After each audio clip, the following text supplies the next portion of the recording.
Hi all, this is Kirsty Schillenberg from the National Alliance to End Homelessness, and I just realized that I had put myself on mute, so I'm going to back up for a second and just welcome you again to the Emergency Shelter Learning Series and to our low barrier access to shelters for people and their families. For their animals. So I want to note that all the lines are on mute today, and that you have any questions, you can put them in the questions box, which is in the navigation bar in the webinar, GoToMeeting webinar.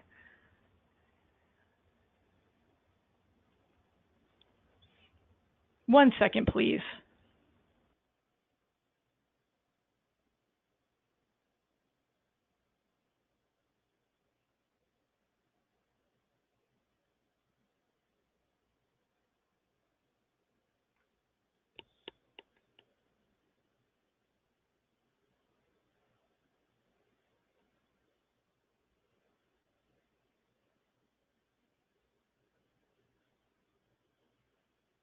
Okay, I apologize for the technical difficulties. I think everybody can hear me now. I hope you are all still with us. Just a note again about today's webinar, that all the lines are on mute. If you have any questions, please put them in the questions box, which is in the navigation bar for GoToWebinar. We're going to try to get to as many questions as we can at the end, but please note we'll have some contact information for Alliance staff and the speakers in case you have any follow-up questions. So the webinar and the slides, along with some additional resources related to pet-friendly shelter, will be available on our website after the presentation, likely tomorrow. Please feel free to share these with your staff and any other stakeholders that you think might be interested. If you are registered for today's webinar, you will receive an email to let you know that they're there and available. So today's speakers, we have Rebecca Koppel, who is with us here at the Center for Capacity Building at the Alliance, myself, and Kelsey Madigan from LA Family Housing. But before we jump into the presentation, we just want to get a sense of who is on the call. So we're going to ask you to take a quick poll for us, and so we can get a sense of who's joined us. So you'll see on your screen in just a second a poll, and we ask that you take this poll, and then we'll share the results.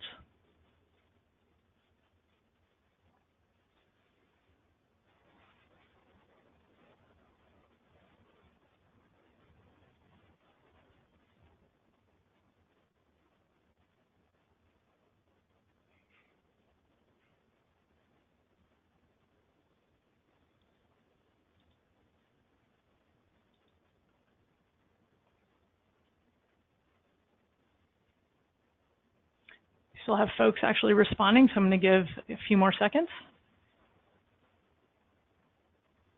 Okay, I'm going to go ahead and close the poll, and let me share it with you so you can see who has joined you on this call. So 56% is executive leadership or program directors or leadership of an emergency shelter.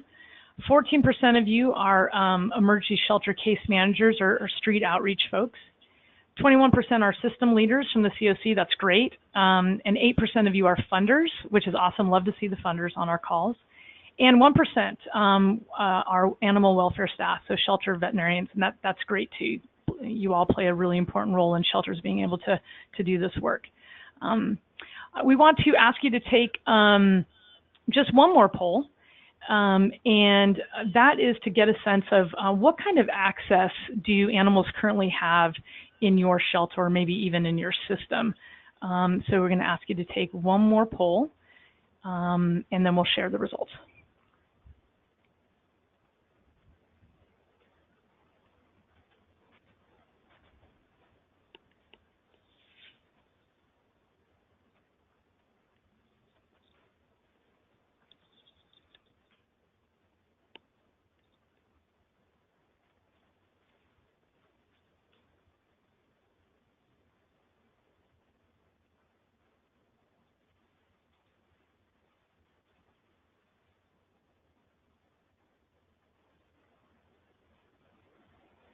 Okay, I'm going to go ahead and close this.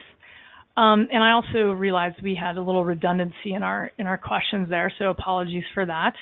So here are the results. So let's say about 19% of you don't allow animals in your shelter right now, and 40% do accept service animals only in your shelters. 32% of you accept both service animals and emotional support animals, and 10% of you accept all animals. So that's a really great range of folks on this call, and we certainly hope that we can assist you in either your shift in transitioning to having animals in your shelter or building the capacity of what you're already doing. So now I'm going to kick it over to Rebecca Koppel, and she is going to walk us through today's webinar. Thanks so much, Christy. All right, so on today's webinar, which will focus on low barrier shelters and specifically on co-sheltering animals with their owners, we'll discuss the following questions. First, why is there a need for shelters to accept animals along with their owners? And then how do shelters implement cultural, operational, and practical changes to increase their pet friendliness? What are some of the challenges and opportunities associated with the shelters accessible to animals? And what are the legal obligations of shelters to accept service and emotional support animals? So this is the 9th webinar in the Emergency Shelter Learning Series, and the primary goals of this series are to help communities strengthen shelter policies and services to improve the housing outcomes for people experiencing homelessness across a community's crisis response system, to implement a system-wide approach to ending homelessness that includes emergency shelters, to align emergency shelters' goals with the community's goals to end homelessness, and to help communities provide low-barrier, safe, and housing-focused shelter. So like I said, this webinar is the 9th in our Emergency Shelter Learning Series, and previous webinars have been on topics like the keys to effective low-barrier emergency shelters, how to transition your emergency shelter to a low-barrier and housing-focused shelter model, and frequently asked questions for low-barrier shelters. Please visit this link on this page for more webinars on additional topics and for other resources. As a reminder, there are 5 key elements to effective emergency shelters. They are having a housing-first approach, practicing safe and appropriate diversion, ensuring your shelter provides immediate and low-barrier access, making sure your shelter is housing-focused with rapid exits to housing services, and using your data to measure your shelter's effectiveness and make shelter design decisions. This infographic that you see here is available on our website. Feel free to download it from there or from the webinar. Today, we'll be focusing on the 3rd key, low barrier access, and specifically about how allowing pets into the shelter is a way of being low barrier. One of the important things we've learned from many communities is why people avoid shelter. This helps to inform how shelters should shape their environments to better respond to the needs of people experiencing homelessness. This, you can see here, is from a survey of unsheltered people in Seattle who are not engaging with shelter services. As you can see, 22% said that they avoid shelters because they don't accept pets. And this is representative of similar surveys that we've seen from other communities around the country. And if you would like to better understand how people use or don't use your community shelter services, we encourage you to do a similar survey of consumers inside the shelter and people who are living outside. Other studies have shown that for people experiencing homelessness, pets provide love and companionship, a source of protection, and a method of socially connecting with the general public. Research has also indicated that people experiencing homelessness will ensure the health and well-being of their animals over their own health and well-being. So as a reminder, providing immediate and low barrier access means serving households of any configuration, including couples without children, people identifying as LGBTQ, 2-parent households, mother with teen boys, and this can also include individuals or families with pets. It also means serving people using substances and/or with mental illness, regardless of their treatment compliance. And finally, it means configuring space to serve different configurations of households and accommodate special needs. So under the Americans with Disabilities Act and the Fair Housing Act, this includes people with service animals and emotional support animals. A low barrier shelter has several impacts on the system. First, it encourages and promotes a housing-first approach across the system. Second, it ensures that the most vulnerable households have access to safe and decent shelter instead of only sheltering those who are the most able to comply with the rules. Third, this practice offers the opportunity for housing-focused case management to those who may not receive it if they are still living on the street or in a place not meant for human habitation. And finally, low-barrier shelters make sure that scarce resources are targeted to those who need it the most. So now we're going to hand it over to Kelsey from LA Family Housing to tell us a bit about their policies there. Kelsey Madigan is the Director of Interim Housing at LA Family Housing and oversees the agency's bridge housing complexes for individual adults. Prior to working at LA Family Housing, Kelsey spent several years working in juvenile justice with previously incarcerated adults and in veteran homelessness. She then went on to obtain her MSW from the University of Michigan to build skills in mental health and interpersonal practice. After working in a punitive and restrictive environment, such as the criminal justice system and juvenile courts, Kelsey returned to LA to continue working towards providing supportive and preventative services for vulnerable individuals experiencing homelessness. So while embracing the low-barrier bridge housing model, Kelsey has been able to build mental health services on-site, increase participant self-determination and independence, implement care with a trauma-informed lens, and increase the amount of participants connected to services while enrolled in bridge housing. Hi, thank you, Rebecca, and hello, everybody. So I wanted to talk a little bit about what LA Family Housing bridge housing looks like. And as Rebecca touched on, I oversee the interim housing locations for individual programs. We have 250 individuals in bridge housing every single night. So we're always full. Our interim housing complex consists of 47 rooms with between 3 to 10 participants in each room, and they share their own bathroom as well. We're also expanding to a women's bridge housing complex with 80 beds. And my counterpart, the Director of Interim Housing on the family side, oversees interim housing for families, and at any given night, they have 300 plus families in interim housing every single night. So that counts motels or our owned interim housing complexes, our leased motels or leased single family homes as well. So LA Family Housing opened bridge housing in 1983, and we have embraced the low barrier model, which has allowed participants with extremely high barriers to access services that are prepared to accommodate their needs. So as we saw an increase in participants with high barriers, we also increased our services on site, including supportive services at bridge housing. So that includes mental health social workers. We have 3 mental health social workers on site currently who do counseling, connection to DMH, to DHS, to substance use programs, and continue to do ongoing risk assessment for our participants. We also have a team of 11 resident advocates on site. So they're trained to teach positive coping skills and living skills for future success in permanent housing. And they're also trained in crisis intervention. And then we have housing navigation on site as well. So they are the typical case management system that connects with participants to help them obtain permanent housing.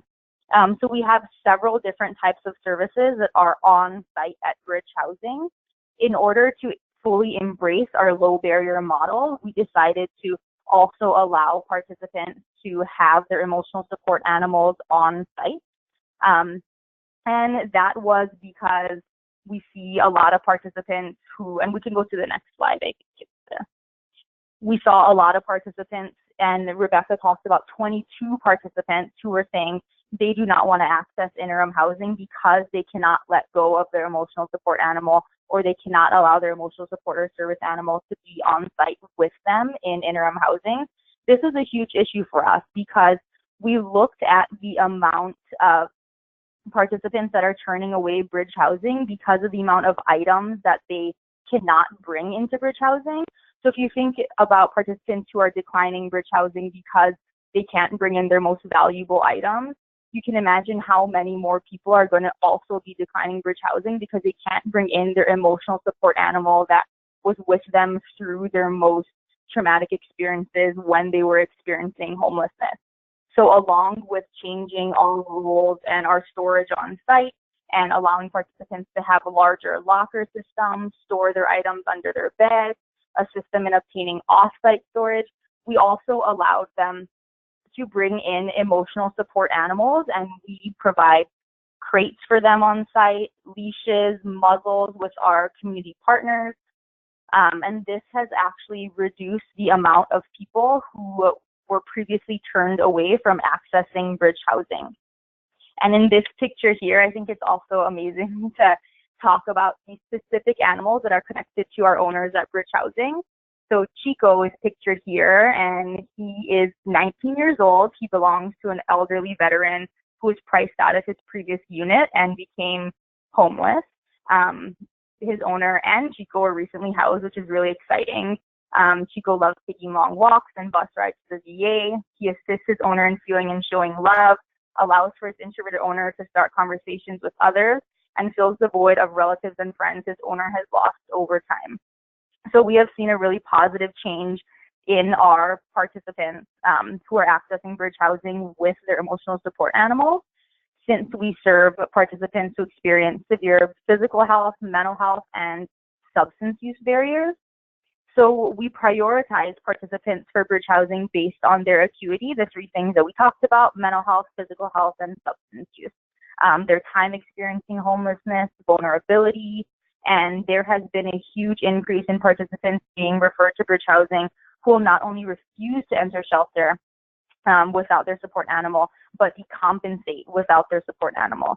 So if we truly want to be a complete low barrier bridge housing complex, we realized we really needed to accommodate the participants in ways that would reduce their vulnerability and their mental health barriers. Okay, and next slide, please. So there are two different support animal classifications. One is the emotional support animal classification, which describes an animal that helps an individual with psychiatric disabilities manage or alleviate their symptoms of those disabilities by providing therapeutic nurture, comfort, and support. Emotional support animals are not required to have specialized training. Some examples of emotional support animals include a cat that reduces the anxiety of their owner with an emotional support animal letter. We have several dogs here. We used to also have an emotional support bird or a fish and a small box turtle, all with specific documentation related to the mental health of the participant. And then also the service animal is another support animal classification. So this can be any dog or other common domestic animal individually trained to do work for or perform tasks for the benefit of a qualified person with a disability. Some of these examples could be service animals, including guide dogs, hearing or signal dogs, warning dogs to assist people with epilepsy, psychiatric service animals trained to do work or perform tasks for individuals with psychiatric disabilities, and animals trained to assist with mobility needs. In our bridge housing location, we don't have any service animals on site currently, but we have between 10 to 20 emotional support animals on site at any given day. Okay, and the efficacy of support animals. So this research is interesting, and it was done by UCLA Health. So for the mental health of participants, it shows a direct correlation of response between a person with a mental health disability or physical health disability and how that correlates to them having an emotional support or service animal. So I don't know if you remember, but several years ago when I was in college during finals week, they had, in my master's and bachelor's program, they had a day in the quad or the lobby where they brought 10 puppies where you can pet between your finals. This is because the simple act of petting an animal releases an automatic relaxation response, lowers anxiety, helps people relax, reduces loneliness, which is a really big one for our participants at bridge housing. If we think about the participants that we're serving, like we talked about before, they have not been able to effectively communicate with their friends or their family members, which is why they're with us, because they don't have social systems who can support them. So their service or emotional support animal really fits into that role of their companion. Teaches them love, teaches them affection, so that has been really important for our participants. Increases mental health stimulation and can act as catalysts in the therapy process. So a lot of our participants bring their emotional support or service animals to their therapy appointments. And what we've seen, even with the dog Chico that we had a picture of in a previous slide, his owner is very introverted. So Chico had this big personality, would go up to other participants and would force his owner to engage with the other participants that we had on site. So that was a really important communication strategy that the dog opened up for his specific owner on site. For physical health, lowers blood pressure, improves cardiovascular health, breathing slows in those who are anxious, releases hormones, which has the same effect as chocolate. And for our family interim housing sites, we have several families who have kids that are diagnosed with autism who have emotional support animals for these two reasons below. So the child who is diagnosed with autism can form a deeper bond with an emotional support animal rather than their family members or friends. Also, children with autism were engaged in significant greater use of language as well as social interaction in their therapy sessions that incorporated a emotional support or service animal. Okay, and next slide, please. Thank you. So culture and operational change. Obviously, having emotional support animals doesn't change overnight. Really need to get everybody on board, including staff, participants, funders, and our executive leadership. So the ways in which we did that is to talk about our low barrier model, our harm reduction model, our housing first model, and how all of those things incorporated having emotional support animals on site, especially being a low barrier shelter or bridge housing model. So for our team members, we first started with them and we created training on safety in approaching animals, how to approach dogs compared to cats, when to know when to leave the room, how to emotionally support participants who are maybe nervous around animals. So we did those types of trainings for our staff first. For the participants, we have ongoing training for them. So we partner with several different local community providers who assist in doing training for the animals, and we go for several different grants that allow us to support our participants in training, service, or emotional support animals. We monitor cleanliness, their animal caretaking, responsibility, safety, and we talk about with the participants the impact a service animal or emotional support animal has on their housing plan. So now, are they only going to want to live in a unit that has a yard, or they're only going to want to live in a place where they can walk their dog or cat up and down their street? What does that look like for the participant? Also for the funders who are funding our bridge housing program complex and the services within, we shared the impact the emotional support animals have on our participants, whether it's pictures like this one or whether it's stories of how the participant went from the street with their emotional support animal, how we were able to keep them together at bridge housing, and what their success story looks after they're connected to permanent housing.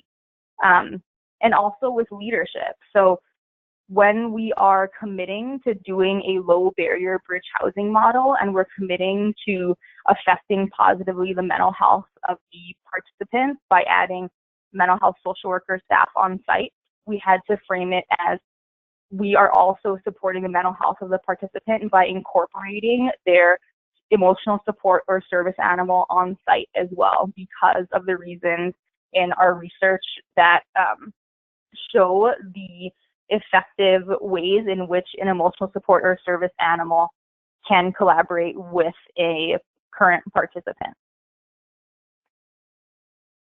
Okay, next slide, please. Oh, and I also wanted to say too, in order to have all of our participants here with their emotional support and service animals, we really need to make a physical change to our complex as well. So we just installed a complete dog run that takes up the front half of our building. with AstroTurf, with little watering stations, a bench for participants to watch their dogs, little feeding stations, and also little baggies for them to pick up their dogs' leftovers. So that has been really important as well. Just like we are creating more spaces for participants to hang out, we need to create more spaces where participants can hang out with their emotional support animals and with other people who are also connected to emotional support animals as well. So how a participant gets connected to bridge housing through our current system at LA Family Housing looks a little bit like this. So outreach connects the participant with community resources for their emotional support animal. So spay and neuter options, city license and tag, and emotional support documentation and shop. So these are all qualification or required documents that we need before a participant is enrolled into bridge housing. And if we didn't have our outreach teams who are knowledgeable of what community partners to connect with to get these documents, we would see a lag of about a week or a week and a half going into bridge housing. We were able to close that gap to no more than an additional day to when a participant is connected to bridge housing with or without a service animal. So our outreach teams already know to connect the participants to these 4 items before they're going to be accepted into bridge housing. Then when all those documents are collected, the intake coordinator collects the documentation and entry, explains the expectation of having an animal on site. These are some things from our policy and procedure manual. So specific breeds must wear a muzzle on site. These are like German Shepherds, Pit Bulls, Doberman Pinschers, Boxers.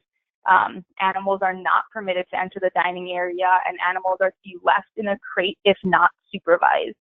So it's extremely important to talk about the expectations of the animal when the participant is being intaked. Just like we talk about the specific standards a participant needs to follow while they are being enrolled into our bridge housing complex, it's really important that they understand during intake the standards that we are expecting of them and their emotional support animal as well. Okay, next slide, please. Then when they're connected to bridge housing, our resident advocates that are here and building relationships with the participants and building rapport match the participant to a room with other participants who are not allergic to animals and upholds the participant to our support animal expectations. So our resident advocates are really the ones enforcing the standards after they're being described by intake. It's kind of a puzzle because we've noticed that a lot of our female participants have emotional support animals. So we try and match those emotional support animals to rooms that are together. So we still have a good stock of rooms that can house people who are afraid of animals or who are allergic to animals as well. And at bridge housing for LA Family Housing, we really try to match people based on barriers and personality to their bed to see how to maintain or structure the dynamic of the room. So we're really cautious about room placement for people with support animals as well. And then when they're enrolled into bridge housing, they've been assigned their bed. The housing navigator includes the needs of the animal and housing in their housing plan and discusses the ways in which the animal will impact housing. So like some of the things we talked about before, if now the participant is going to really want to have a yard or really want to be in an area where they can walk their dog or cat or whatever their animal is up and down the street, those things will impact their housing plan. So that's a conversation that needs to be had with the housing navigators as soon as possible. Okay, next slide, please. Okay, and also with having emotional support animals or service animals on site, the Knowing the Fair Housing Act is extremely important, not only for us in interim housing, but also for housing animals into permanent housing with their owners. This is especially important for us because with the families that we place families into motels with service or emotional support animals. A lot of the time we'll get pushback from the owners of the motels saying, no, we don't accept animals.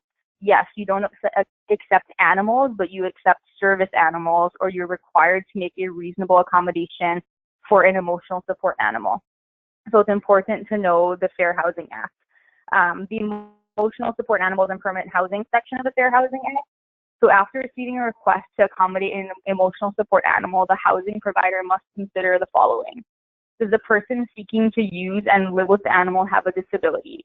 Does the person making the request have a disability-related need for an assistance animal?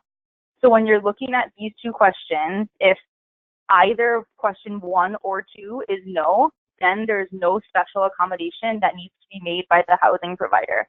If both the answer to number 1 and number 2 is yes, then there needs to be a special accommodation to a no pet policy for any housing provider, including motels.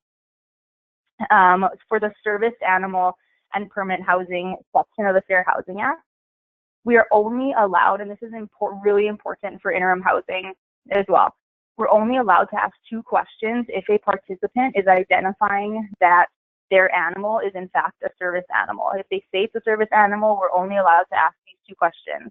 Is this a service animal that is required because of a disability? And to ask what work or task has the animal been trained to perform. So a covered entity shall not require documentation such as proof that the animal has been certified, trained, or licensed as a service animal. And also breed, size, and weight limitations may not be applied to an assistance animal if a reasonable accommodation is required to be made. So breed, size, and weight are not considerations if the animal is in fact an emotional support or service animal. And who can write emotional support animal letters? So physicians can write them, psychiatrists, social workers, or other mental health professionals. We sometimes have clinicians on site that can write letters for emotional support animals. However, we like to have a third-party provider write the letters of someone who's been seeing the participant and who has a longer rapport with the participant, so there's no conflict of interest. Okay, next slide. Thank you. So landlord engagement tools. This is talking about when we are trying to connect an animal to permanent housing. So just like we're trying to sell the client and to sell their story and how they're going to be responsible in permanent housing, we have to paint a picture for the service animal or emotional support animal as well. So we recommend if the animal is extremely well behaved, then you can even bring the animal to meet and greet with the landlord so they can understand the demeanor of the animal. Also personalize the animal as you would the participant. Talk about how they have behaved at bridge housing, when the last time they were in permanent housing, and how they didn't ruin the carpet, or they don't bark, or things like that. That would give a historical representation of the behavior of the animal. And also discussing the ADA and FHA with landlords. So they need to be aware that you know the rights of the animal when you're connecting them to permanent housing. And then I also think it's important to educate the landlords about the direct correlation between mental and or physical health management and support animals. So like we talked about in the UCLA research study, sharing some of those positive skills a animal has for their owner is extremely important, and sharing a lot of success stories. Okay, next slide, please. So some of our key partnerships who we would not be able to function without because they provide so many amazing donations to our participants and training modules would be definitely Bark Avenue Foundation, and their website is here. They're locally based in Los Angeles, and they actually come to our bridge housing site monthly. So every third Thursday, the owner pictured to the right comes and drops off food, flea medication, leashes, collars, anything we ask for. We give her a list after every visit to see what the participant needs are, and she comes the next time to drop off all of our specific requests. She also connects us with animal care resources in the community, and she collaborates with our participants on proper animal care. So she specifically meets individually or one-on-one with participants to talk about animal behavior concerns and questions. And Bark Avenue Foundation has been really active in training our staff on animal safety. So like entering the participant rooms or when to approach a dog, when not to, and how emotional support animals are effective in stabilizing the mental health of participants. Also, it's really important, especially for outreach teams, to have a good relationship with the local humane society and local animal clinics. Here in LA, we have mobile animal clinics that can sometimes bring their van and come to Bridge Housing to give, to provide city licenses or to spay and neuter a dog. So we really, really value those types of relationships as well, or to have them during Connect days and come with their van to get a bunch of animals registered is extremely, extremely important. Okay, next slide, please. So some of the lessons that we learned while implementing emotional support or service animals in our Bridge Housing environment came from a lot of our different challenges. So maintaining participant fear or managing participant fear and possible trauma experience with animals. So this might be about the physical space around Bridge Housing. If we're placing a large German Shepherd that's a service animal in room 101, and then in 102 right next to that room is a participant who has previously been attacked by a dog and now they're extremely nervous, we would make sure that those decisions are being made based on the participants who are surrounding that area, who are directly in the room and who are in neighboring rooms as well. So we would maybe place that participant and their support animal on the opposite side of our female or male wing, which goes into room placement. So discussing those fears or that trauma experience with our mental health social workers can be extremely helpful, because we're not going to ban emotional support animals or service animals from coming onto site, but we can assist participants in managing their fear around those animals being on site. Also, training participants on how to properly care for their animal. So a lot of times people who need emotional support animals, they might not be extremely stable themselves. So we're still working with them with our mental health social workers to try and stabilize their anxieties or their depression. So they might not remember to feed their dog for 2 days or whatever it is. But through our training grants and some of our participant relationships in the community, we're able to bring in dog trainers. So we just had a 5-session individual training program for 5 participants who are having difficulty training their emotional support animal puppies, which has been extremely, extremely helpful. And then also teaching staff on how to report abuse for emotional support animals is really important. We really need to make sure that if we're still mandated reporters. So if we're seeing that an animal is being abused, if we see a participant hit an animal, then we need to call animal control to make sure that they can be assessed. And we have had to do that in the past, where we're open with the participant, hey, this animal control is going to come out and assess your animal because we've witnessed these following things. Just to let you know, we're going to continue to work on you with your behavior with your animal. And implementing corrective action for animal behavior on site. So if an animal is assessed to be unsafe, or if an animal has lunged at a participant, that's not an animal that we can have on site. So we make sure that we communicate with the participant other options for them, like kenneling or connecting them to a different type of shelter, getting a family member to look over their animal. So setting clear expectations at intake is a major opportunity that we have to be really clear about our standards. Also implementing training classes for animals, ensuring participants are presenting with appropriate support animal documentation before an intake is completed. A lot of times we're being lenient and saying, okay, we'll just give you a week to get the required documents. but weeks and weeks and weeks would go by where participants would not be able to obtain those documents without outreach. So we really want to make sure we have that documentation in the beginning.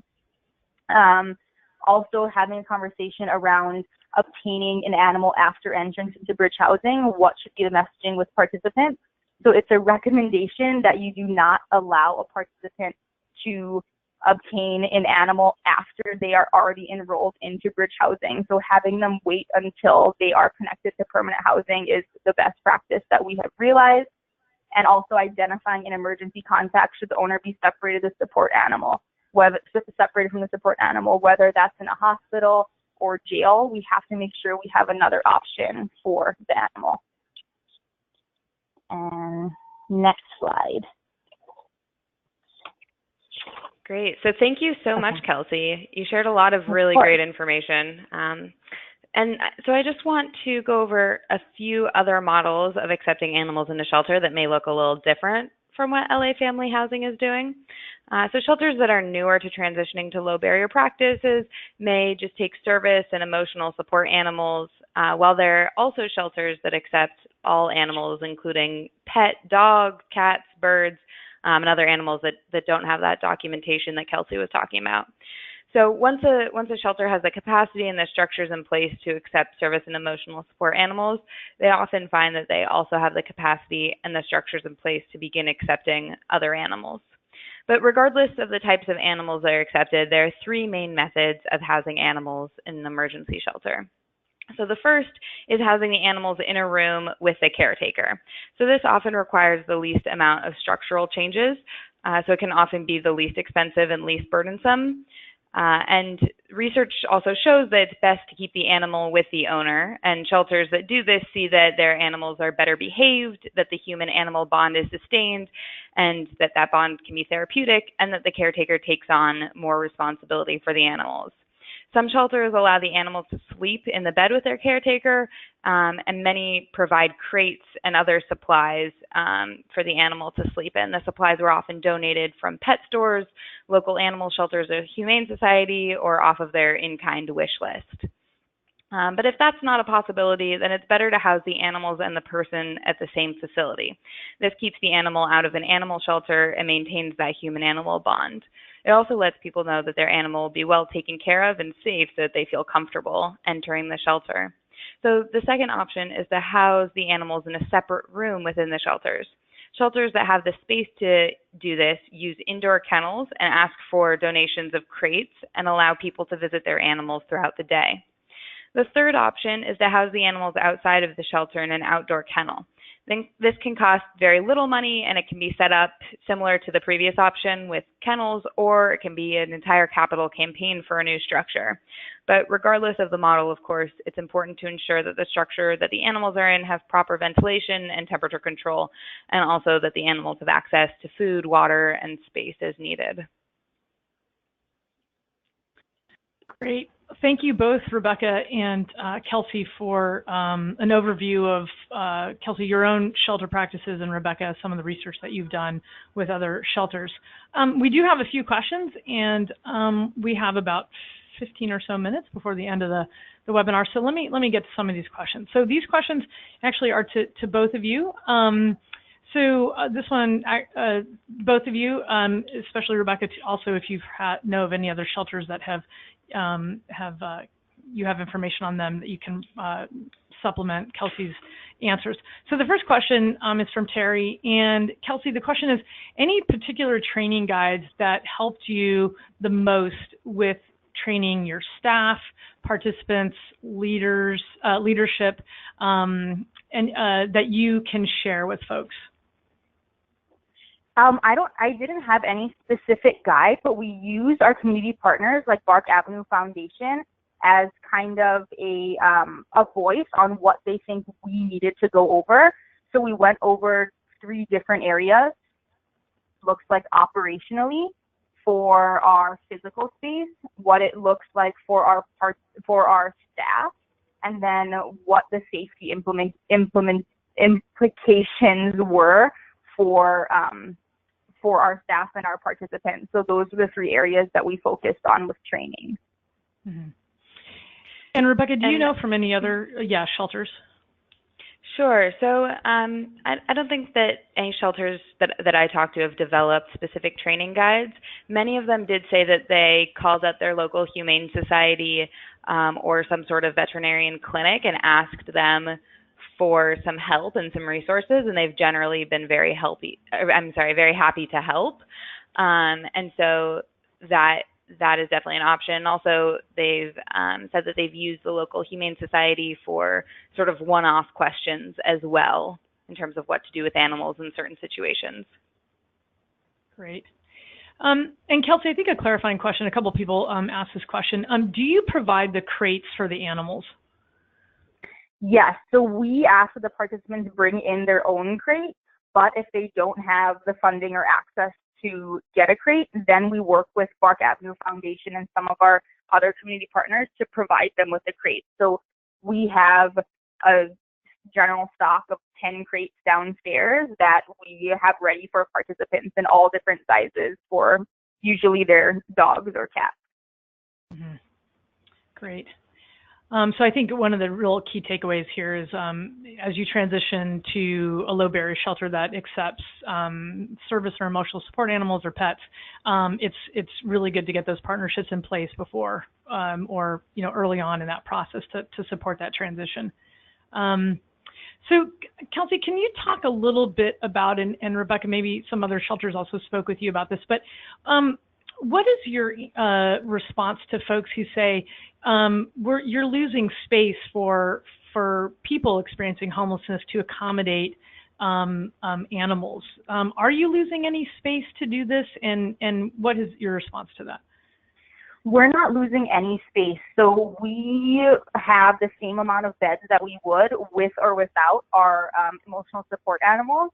We have our beds configured in our bunk beds configured in a way that each bed has enough space and being ADA compliant with a large crate for an animal directly next to it. We don't reserve specific large rooms that could house participants for just animals, because our vision is that if someone has a documented need for an emotional support animal, they should really be with the participant. So we haven't reduced any beds for participants due to accommodating emotional support or service animals. Okay.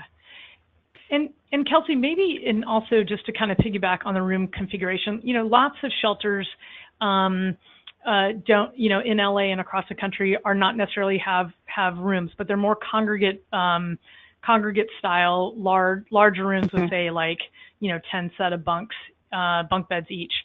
So do either of you know of other shelter configuration? I think Rebecca, you got into it a little bit, where if you are a congregate style shelter, what are some tips on how to accommodate having animals in the shelter? Sure. So one thing that I heard is that a shelter uses the crates also as a nightstand, so sort of a double use there. And then, of course, if places have any outdoor areas, definitely use that as you can, as the weather permits, to accommodate for the animals. Mm-hmm. This is Christy. I know just offhand, I know that Home First, another shelter in California, in Santa Clara County, they have a large congregate barrack-style rooms as well, and they also are allow emotional support and service animals in, but they operate an outside kennel. Going back to Rebecca, you're sharing different models. The model that works for them is an outside kennel, and they the animals are free to be with the participant throughout the day, except in certain areas, Kelsey, like yours, like they're not allowed in the cafeteria or the eating areas. But when the pet is not able to be supervised by the animal is not able to be supervised by the owner, it has to go in the crate, which is outside. So it did take some outside reconfiguration, but that's how they were able to accommodate that. Let me move on to another question. There's one question about, do you set any limits to the number of animals that any one individual or family can bring into the shelter? Yes, so for individuals, they can only have one emotional support or service animal on site. Also for families, we're a little bit more lenient with families because each person technically can have their own emotional support animal if they have the correct documentation. We haven't had a family with more than 2 emotional support animals, one for each child who is experiencing autism. But for individuals, only one. For families, it's assessed on a case-by-case basis, but usually no more than 2 per family. Okay. And just a clarifying question, Kelsey. So at intake, your emergency shelter intake staff can or does ask for the letter to verify a service or emotional support animal? Yes. Okay, great. And I think we'll just do one more question, which is in regards to the housing navigation for permanent housing. So what is your response? I understand, like, you realize that you're working to target scarce resources to the most vulnerable individuals and families experiencing homelessness. And so the folks that you're working with are already having high tenant barriers, both to identifying housing and then, also to stabilize in housing. So when folks say, like, why complicate that process any further by then asking the landlord to also accommodate a pet? Can you speak to why this is important for you all in your housing navigation and getting that person quickly rehoused? Yeah, of course, because we talk about connecting the participant to housing just like we talk about connecting their animal to housing as well. We make sure that the landlords are aware of ADA and FHA, and it doesn't necessarily complicate the experience if we're messaging it as this person or this animal is going to stabilize this participant, assist them with their mental health conditions, go with them to their therapy appointments. This animal is going to support them being permanently housed in your unit for much longer if they did not have this animal. So a lot of it is up to our housing location and housing navigation team with the messaging, but also the landlords are going to be held to a specific standard based on the laws of accepting the animals. So we haven't seen it as a huge barrier. We've seen non-emotional support or non-service animals, just regular pets, being very difficult to connect to units, but we haven't seen the same pushback for our emotional support or service animals. Mm-hmm. Great. And my one real last quick question, for the dog run, did you all have a funding source for that, or did you raise funds for that? So we applied through our one of our county funding sources for the dog run, and it was a 1-year kind of pilot program to see how we can use funding to better support our animals on site, and we collectively decided to have a dog run. So that wasn't raised funding, but it was a grant that was for last year that we were able to get to write for. Great. Super. Well, thank you, Kelsey, so much for sharing your experience there at LA Family Housing and for sharing some of the tips and practices, challenges and opportunities that you have experienced in being able to serve the most vulnerable folks experiencing homelessness in your community. We really appreciate your time. Of course. Thank you for having me. So I just want to share really quickly some other pet-friendly shelter resources we want to provide. On this webinar, you'll see in the navigation bar a section called Handouts. If you open that section, you will see that we have provided some sample guidelines for emergency shelters that welcome service animals and emotional support animals, as well as some information on animals that might go beyond those 2 categories. So I, again, want to thank Kelsey and LA Family Housing for providing some concrete examples that we were able to turn into a sample template for guidelines or policies for your own shelter. We also put together kind of a 10 lessons from the field, and this is based on research that Rebecca's done in interviewing numerous shelters across the country that are pet friendly and some of the lessons that they've learned from the field. In the next week or so, we're going to have another pet-friendly shelter profile, and that's going to be from Catholic Charities in Santa Rosa, and it'll be accompanied by a blog. So a little bit of a case study on another shelter who's also providing this low barrier model. Just FYI, on our emergency shelter learning webinar, it continues. So our next webinar is going to be on diversion. We have not put together the title for that yet, but it's going to be about diversion and having that problem-solving conversation with individuals who are seeking shelter to divert them to another safe and appropriate housing option other than shelter, if that's what's appropriate for them. So save the date. It's going to be September 27th from 2 to 3:30 p.m., and that's Eastern Time. And then last, if you have any follow-up questions or you want to talk to Kelsey directly, please feel free to reach out to either Kelsey or myself. There's our phone number and our contact information. And again, you will receive the slides and the recording of this webinar in the next day or two. So thank you so much for joining with us today, and have a great rest of your day.